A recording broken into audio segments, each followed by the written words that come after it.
कृष्णा गाडगीळ आणि sons limited 1832 पासून। राज्य मंत्रिमंडळाची आज दुपारी 12 वाजता बैठक। पूरग्रस्त शेतकऱ्यांच्या मदतीच्या दृष्टीने बैठकीत काय निर्णय होणार याकडे लक्ष। 5 ऑक्टोबरपर्यंत राज्यभरात शेतीचं किती नुकसान झालं याचं पूर्ण सर्वेक्षण करून नुकसानीचा आकडा सांगू। 4 ते 5 दिवसात चित्र स्पष्ट होईल, मंत्री चंद्रशेखर बावनकुळेंची माहिती। फडणवीसांकडून मुंबईतील नवरात्रोत्सवाला भेटी। शेलार बंधूंच्या दोन्ही मंडळांकडून पूरग्रस्तांसाठी मुख्यमंत्री सहाय्यता निधीला 32 लाख, तर प्रवीण दरेकरांच्या मंडळाकडून 55 लाख आणि भाजप मुंबई अध्यक्ष अमित साटम यांच्याकडून 5 लाखांची मदत। पुराचं राजकारण कोण करतंय? मुख्यमंत्री जोर लावा, विरोधी पक्ष काय करतोय? हा सत्ताधाऱ्यांचा प्रश्न मूर्खपणाचा। सामनाच्या अग्रलेखातून सत्ताधारी पक्षातील नेत्यांवर निशाणा। मुख्यमंत्री स्वतः कार्यात उतरल्याशिवाय यंत्रणा वेगात हलत नाही। राजकारण आम्ही करत नाही, तुम्हीही करू नका, सामनातून हल्लाबोल। शेतकऱ्यांच्या वेदना समजून घेण्यासाठी काँग्रेस समिती नेमली। माणिकराव ठाकरे यांच्या अध्यक्षतेखाली समिती स्थापन। समितीमध्ये यशोमती ठाकूर यांच्यासह 4 प्रमुख काँग्रेस नेत्यांचा समावेश। ही समिती यवतमाळमधील महागाव आरणीतील नुकसानग्रस्त भागाचा पाहणी दौरा करणार। पुरामुळे राज्यात 41,000 नागरिकांचं स्थलांतर। 147 निवारा केंद्र स्थलांतरितांसाठी राज्यभरात उभारण्यात आली। 75 निवारा केंद्र सोलापूर जिल्ह्यात उभारण्यात आली। यंदा साताऱ्यातील शाही दसरा राजेशाही थाट बाजूला ठेवून अत्यंत साधेपणाने साजरा करणार। खासदार उदयनराजे भोसले यांचा निर्णय। तर पूरग्रस्तांसाठी मदत करावी, उदयनराजे भोसले यांचं भावनिक आवाहन। नंदुरबारमध्ये गेल्या 3 दिवसांपासून होत असलेल्या पावसामुळे नुकसानीच्या क्षेत्रात वाढ। हवामान विभागाकडून जिल्ह्याला पावसाचा ऑरेंज अलर्ट जारी, त्यामुळे नुकसानीचे क्षेत्र पुन्हा वाढण्याची शक्यता। यंदा दसऱ्यालाही जोरदार पावसाचा हवामान विभागाचा अंदाज। नागपूरसह विदर्भाला पावसाचा येलो अलर्ट। बंगालच्या उपसागरात कमी दाबाचा पट्टा निर्माण झाल्यानं पावसाचा अंदाज। अतिवृष्टीचा मुंबई कृषी उत्पन्न बाजार समितीत भाजीपाला आणि फळांच्या आवकेवर देखील मोठा परिणाम। मोसंबी आणि पपईची आवक कमी झाली असून सीताफळाची आवकही ठप्प। नागपूर जिल्ह्यामध्ये अतिवृष्टी आणि अलमोझॅक रोगाचा सोयाबीनला मोठा फटका। एकरी 25 ते 30 हजार रुपयांचा खर्च झाला, मात्र उत्पादन 1 क्विंटलही मिळालं नसल्याचं समोर। नुकसान भरपाई देण्याची शेतकऱ्यांची मागणी। मराठवाड्यात झालेल्या अतिवृष्टीमुळे गळीत हंगाम लांबण्याची शक्यता। थकीत एफआरपी भरल्याशिवाय गळीत हंगामाचा परवाना मिळणार नाही। साखर आयुक्त दीपक तावरे यांची गळीत हंगामासंदर्भात मोठी माहिती। गळीत हंगामावर आज होणाऱ्या बैठकीत चर्चा केली जाणार। छत्रपती संभाजीनगरच्या कन्नड तालुक्यातील निपाणीमध्ये प्रकाश कदम या शेतकऱ्याची 2 वर्षाची चिमुकली चिमनदडी या नदीपात्रात वाहून गेली। एनडीआरएफच्या पथकाकडून चिमुकलीचा शोध सुरू। जायकवाडी धरणातून मोठ्या प्रमाणामध्ये पाण्याचा विसर्ग। गोदावरी नदीकाठच्या गावामध्ये पाणी शिरलं। 2 दिवसांपूर्वीच जिल्हा प्रशासनाकडून नागरिकांचं स्थलांतर। जालना जिल्ह्यामध्ये आतापर्यंत 138% पाऊस झाला। जायकवाडीमधून विसर्ग वाढवल्यानं गोदावरी नदीकाठी असलेल्या आपे गावात पाणी शिरलं। पाणी शिरल्यानं गावातील शाळा ग्रामपंचायतींमध्येही पाणी शिरलं। बीड आणि धाराशिव जिल्ह्याच्या सीमेवरून वाहणारी मांजरा नदी आजही पात्राबाहेर। पूर आल्यानं मांजरा नदीच्या काठी शेतकऱ्यांचं प्रचंड नुकसान।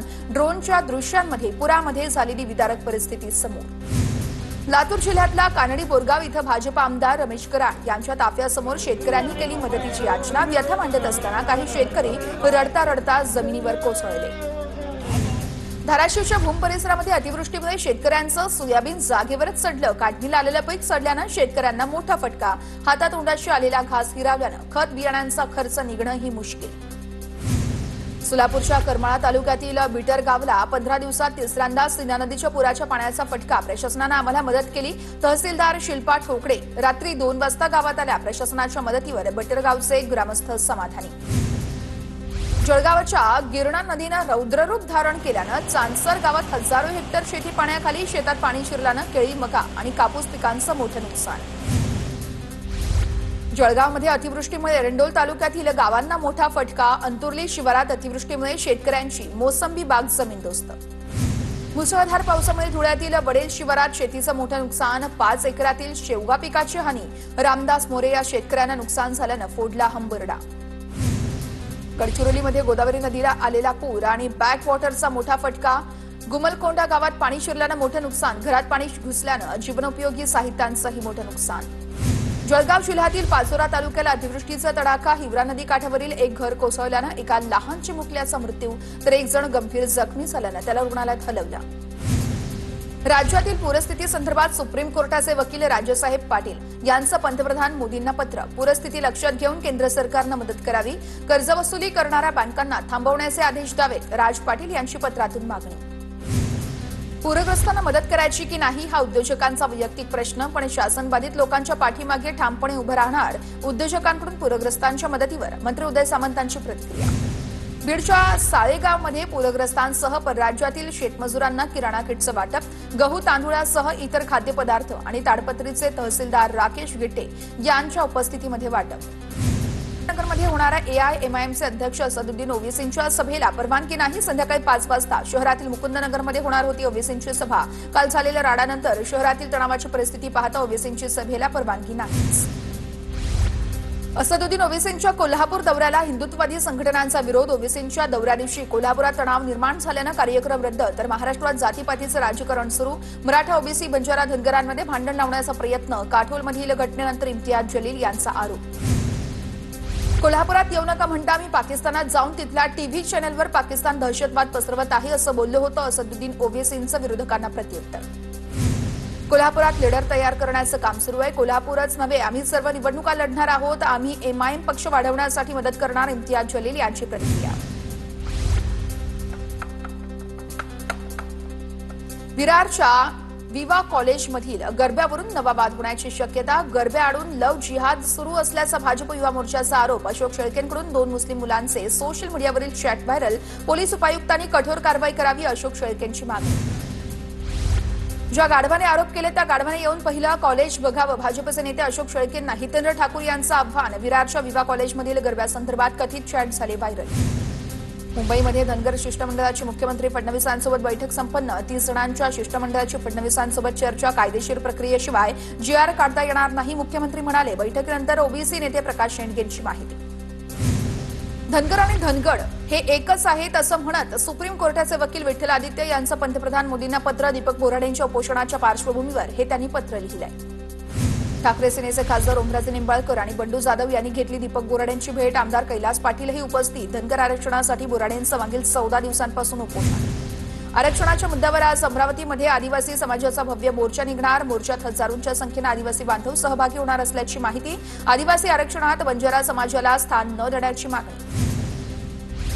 महाराष्ट्र काँग्रेस विरोधात गुन्हा दाखल, भाजपचे सोशल मीडिया संयोजक प्रकाश गाडेंची तक्रार। जनतेची दिशाभूल करणारा पोस्ट केल्याचा आरोप। महाराष्ट्र काँग्रेसच्या ट्विटर हँडलवरून जेनझी आंदोलन या नावाखाली केली होती पोस्ट।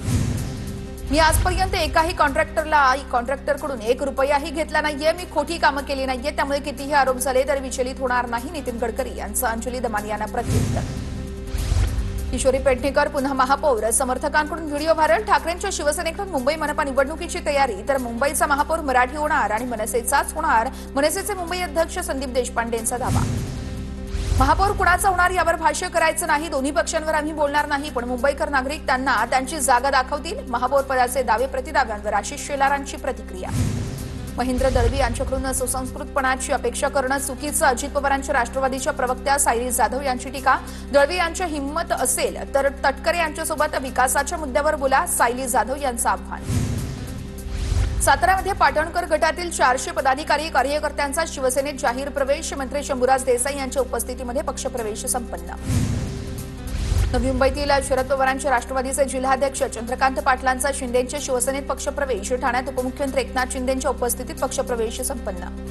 रायगडमधील शिंदे सेनेचे युवा सेना सचिव रुपेश पाटील आणि तेजस डाकी अजित पवारांच्या राष्ट्रवादीमध्ये प्रवेश करणार। उपमुख्यमंत्री अजित पवार आणि सुनील तटकरेंच्या उपस्थितीत होणार पक्षप्रवेश। उरणमध्ये शिंदेच्या शिवसेनेला मोठा धोका।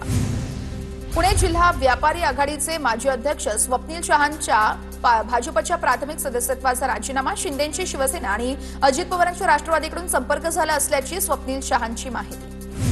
प्रवीण दरेकरांची स्वयं पुनर्विकास प्राधिकरणाच्या अध्यक्षपदी निवड। प्रवीण दरेकरांना मंत्रिपदाचा दर्जा दिलाय। राज्यात महाराष्ट्र स्वयं पुनर्विकास प्राधिकरणाची राज्य सरकारकडून स्थापना। ग्रामस्थांना विश्वासात घेतल्याशिवाय पालघरमधील मुरबे गावातील प्रस्तावित बंदराची पर्यावरण विषयक जनसुनावणी रद्द करण्याची मागणी। मुरबे पंचक्रोशी सरपंच आणि लोकप्रतिनिधींच्या शिष्टमंडळाची जिल्हाधिकाऱ्यांकडे मागणी। आशिया कप जिंकलो म्हणजे आपण खूप मोठे झालो असं नाही, आपण सामना खेळलो नसतो तर जगाला चांगला संदेश गेला असता। भारत पाकिस्तान सामन्यावर इम्तियाज जलील यांची प्रतिक्रिया। बदलापूरमधील शाळेत चिमुकल्यांवर झालेल्या अत्याचार प्रकरणाची उच्च न्यायालयाकडून दखल. बदलापूर प्रकरणी मुंबई उच्च न्यायालयाकडून सुमोटो याचिका दाखल. सुमोटो याचिकेवर आज मुंबई उच्च न्यायालयामध्ये सुनावणी. गोवंडीतील देवनार जन्म प्रमाणपत्र घोटाळा प्रकरणी अपडेट. समोर 103 अपात्र लोकांनी प्रमाणपत्र घेतलं, त्यांच्यावर कारवाई व्हावी यासाठी भाजप नेते किरीट सोमय्या देवनार पोलीस स्थानकात तक्रार करणार. गुंड निलेश घायवळचा आणखी एक कारनामा समोर. पासपोर्ट मिळवण्यासाठी निलेश घायवळ यांना हिलानगरचा खोटा पत्ता दिल्याचं उघडकीस. पोलिसांनी नॉट अवेलेबल असा शेरा देऊनही घायवळ मिळाला पासपोर्ट. निलेश घायवळ विरोधात कोथरूड पोलीस ठाण्यामध्ये आणखी एक गुन्हा दाखल. बनावट वाहन नंबर प्लेट वापरल्या प्रकरणी घायवळ विरोधात गुन्हा. निलेश घायवळ सध्या लंडनमध्ये असल्याची माहिती.